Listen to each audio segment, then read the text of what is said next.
안녕하십니까. 혹시 국제정치학 시험 보는 분, 보통 이제 3차원 이제 일행직 기준으로요. 3차원 들어가기 전에 국제정 전체 쭉 개관해드리고 동부가지서 분석으로 가는데요. 올해는 이슈가 좀 많은 편이고 앞에 설명하다 보면 이제 동부가 이슈 부분에서 좀 시간을 많이 할애 못할 것 같아서 앞쪽 이런 부분 빨리빨리 체크하고요. 표정이 안 좋으면 좀 추가 설명해 드리는 쪽으로 갈 거예요. 그래서 일단 감안해서 따라오시면 되겠고, 공부가 된 분이라면 들으면서 암기할 거 암기 끝내버리시고 그 다음에 이제 복습을 최소화하는 쪽으로 잡으시면 될 것 같아요. 자, 일단 국정치학 볼 때요, 은근히 분량이 많아 보이기도 하고 그 다음에 적어 보이기도 하는데요.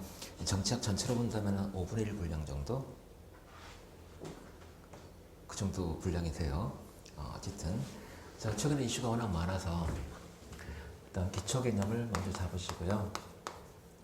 답안에서 개념이 명확하지 않으면 점수를 받기 힘들어요. 일단 개념은 소설 쓰지 말자. 정확하게 표출하자. 일단 기본적으로 국력과 국익, 그 다음에 주권과 안보, 무정부성, 일단 이렇게 잡아주시고요.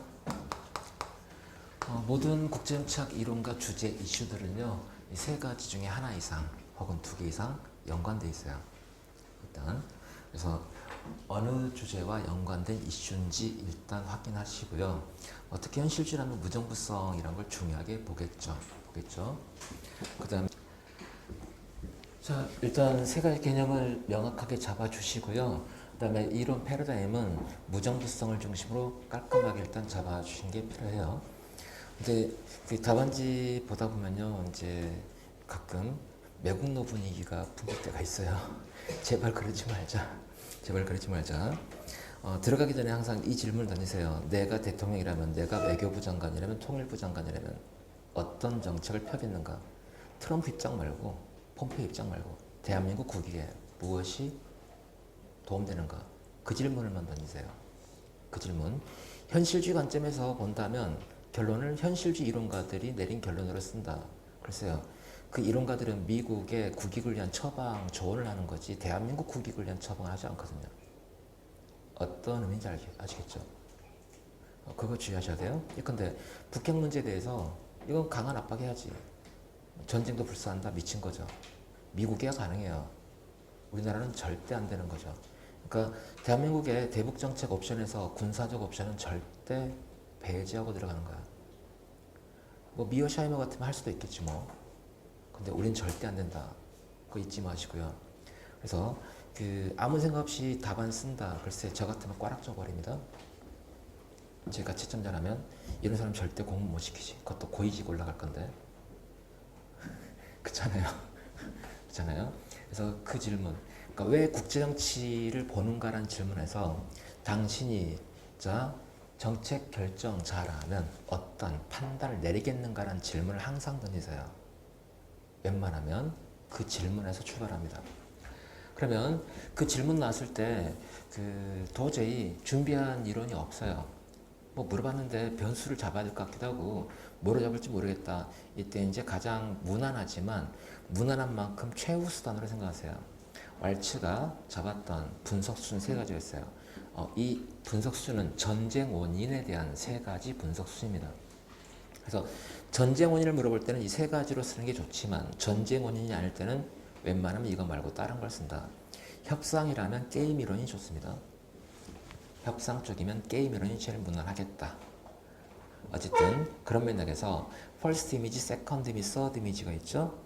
first image는 전쟁 원인을 볼 때 인간의 본성에서 찾는 거예요. 인간의 본성에서. 근데 인간의 본성으로 잡는다면 모든 전쟁은 인간의 본성이지 뭐. 투키디스도 그랬고 홉스도 마찬가지일 거고. 기본적으로 현실주의 이론가들, 웬만한 이론가들은 인간의 본성이 찾으려고 할 거예요. 근데 이거는 모든 걸 설명하는 건 아무것도 설명하지 못하는 것과 똑같아요.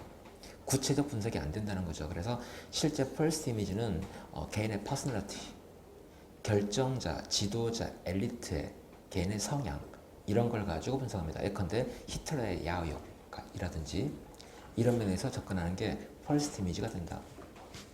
가끔 김정은에 대한 어떤 개인 성향을 본다. 퍼스트 이미지로 분석하는 겁니다.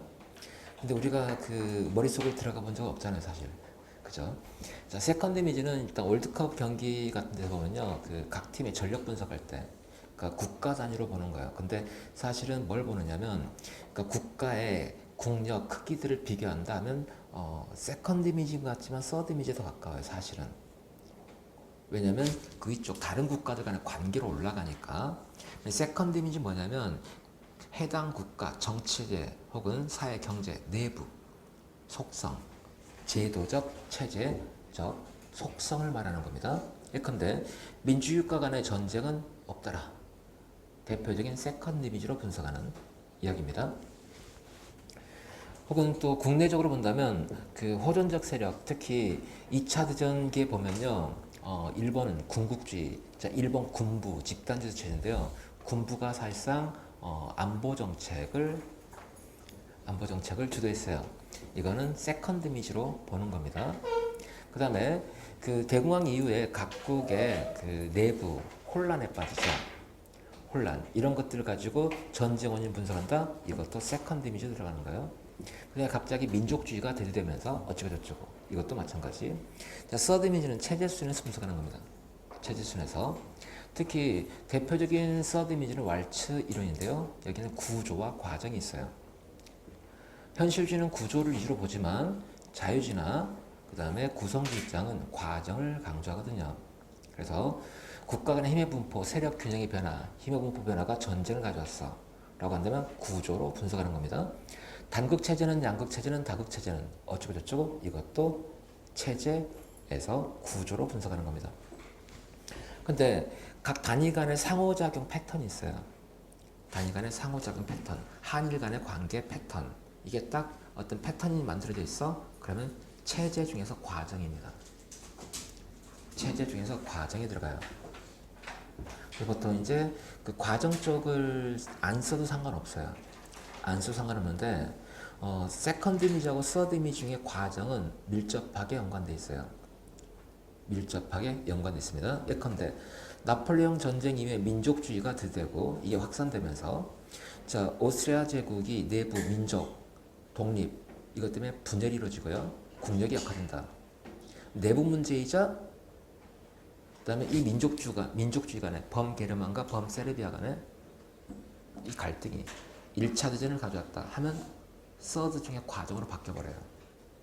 그래서 일단 이념의 등장 이거는 자 냉전 체제를 놓고 봤을 때 자본주의와 사회주의 진영 간의 이념 대립 서드 이미지 느낌이 확 나죠.